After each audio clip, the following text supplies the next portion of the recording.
Senhor, igreja amada do Senhor, eu estava meditando no que estava saindo nesta noite dos corações aqui presentes, e eu comecei a meditar. Eu disse: meu Deus, quantas pessoas têm passado por situações extremas, né?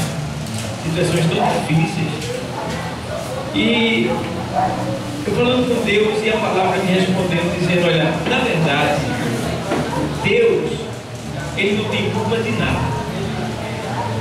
Certo? Porque em Lamentação 3 diz que o homem se queixa dos seus próprios. Tudo que nós sofremos hoje é consequência do que a gente fez ontem. Então temos que pagar aquilo que fazemos, ou seja, colher aquilo que plantamos, certo? E eu estava pensando aqui e veio aquela palavra que diz assim, olha, lá na primeira carta aos Coríntios 4 e 5, o Senhor, Ele diz assim,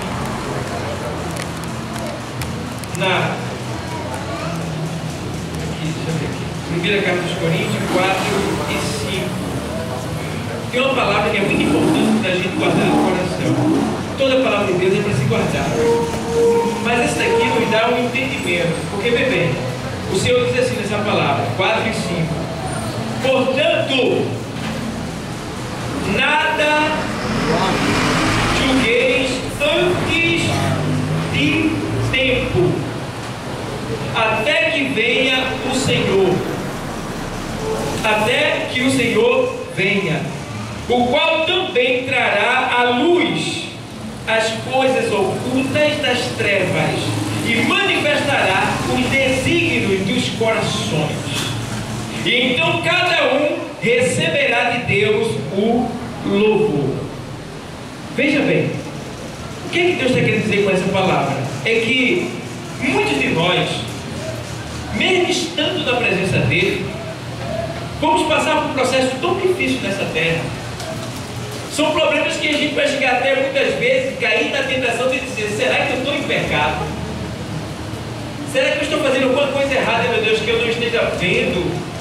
Você vai se interrogar, você vai se questionar, você vai ficar perturbado, porque você pode dizer assim: eu estou na tua casa, eu estou lendo a palavra, eu estou dizimando, eu estou orando, eu estou jejuando, eu estou evangelizando, eu estou, meu Deus, dando o máximo de mim, por que isso está acontecendo?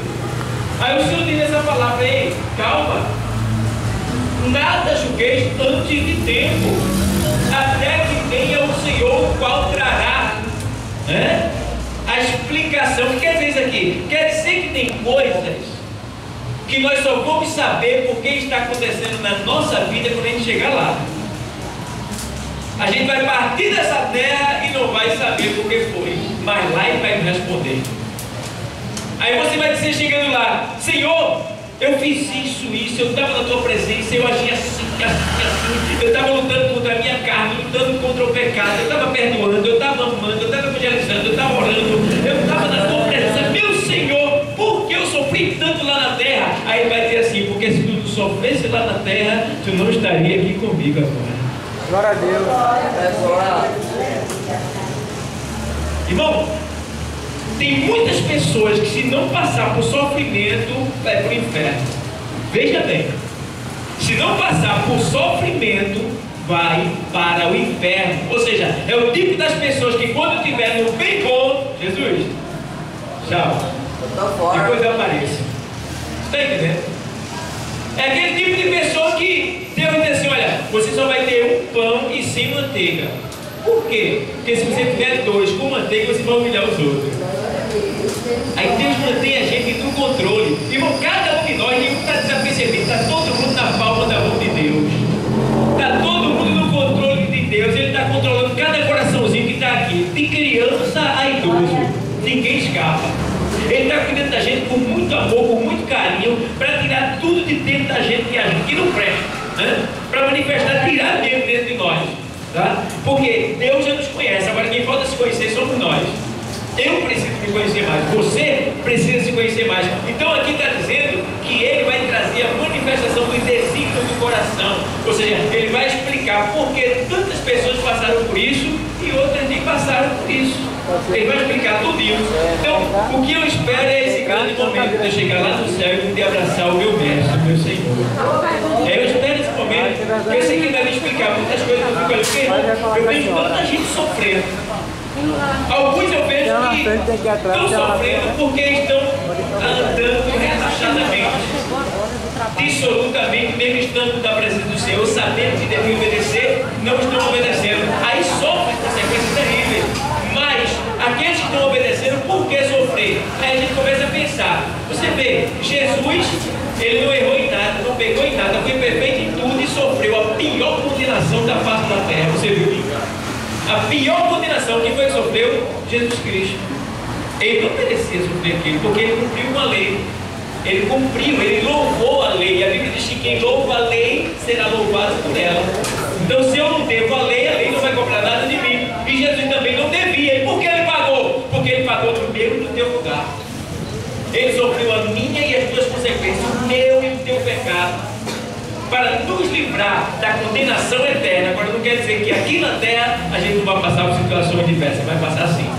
Por quê? A gente está em paz, Cristo está dentro de nós, a paz reina dentro de nós, mas em nossa volta é uma guerra terrível. É filho, é esposa, é esposo, é mãe, é pai, parente de modo geral, é patrão, é vizinho, é uma guerra terrível. Se levantando o pior que é contra você, o alvo é você. Por quê? O diabo sabe que você vai para o céu. E ele não quer que você vá, ele trabalha para tentar impedir. E aí, lá em 2 Carta aos Coríntios 4:4, o Senhor diz assim: olha, porque o Deus desse século cegou o entendimento dos incrédulos para que não lhe resplandeça a luz do Evangelho da glória de Deus. Então, o Deus desse século, que é Satanás, ele cega o entendimento do ser humano. Ele cega o quê? Não é o olho não, a pessoa está enxergando normal, mas o olho do entendimento está certo. A pessoa não consegue discernir as coisas espirituais, a pessoa não consegue entender as coisas de Deus, está certo. Mas eu glorifico a Deus, porque a pessoa pode estar cego lá fora do mundo, mas quando passar por essas portas aqui, Deus vai tirar o véu e a pessoa vai enxergar. Glória a Deus. A pessoa vai ver a realidade do que é lá fora e do que é aqui. E a gente vê como? Quando a gente vê pessoas que estavam no mundo, como eu, miserável pecador, hoje estou aqui servindo a Cristo. Como muitos que aqui estão, que vivem uma vida infeliz lá no mundo, mas hoje está aqui, santificado, dando fruto, glorificando o nome do Senhor, de maneira que quem olha diz assim: rapaz, quem era ela? Quem era ele? Tu está entendendo? Porque quem é que faz isso? Não é o homem, não é o pastor, é a palavra de Deus e o Espírito Santo. É ele que nos muda, é ele que nos transforma. Irmão, eu nunca vou conseguir convencer você, nunca. Eu nunca vou conseguir fazer você mudar, eu não. Quem faz isso é o Espírito Santo e a palavra. Apenas eu ministro ela e o poder vem de Deus. Então, igreja, as nossas armas, elas não são carnais, elas são espirituais.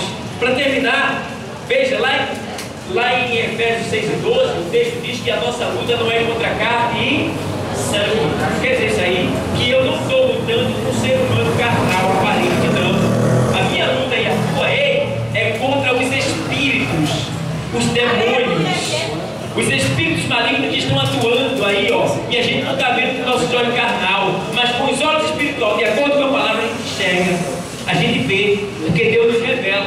E o mundo está desapercebido, se enganar, e a gente vê uma destruição terrível aí na terra.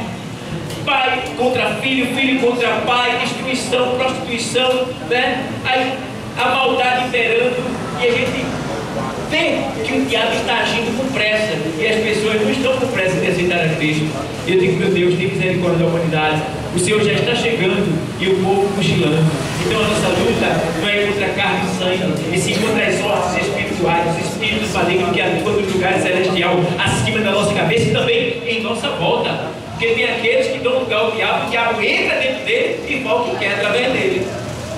Então, deixa bem claro isso, que as nossas armas, elas não são carnais. Na segunda carta aos Coríntios, capítulo 10, versículo 4 e 5, diz que as nossas armas, elas não são carnais, mas sim espirituais. E quais são as nossas armas? O amor, o perdão, a devoção, a comunhão, a ajuda ao próximo, dá o amor ao próximo. Essas são as nossas armas. Então, igreja, usa essas armas, tá? Exercita essa arma, porque Jesus está voltando e ele só vai levar para o céu quem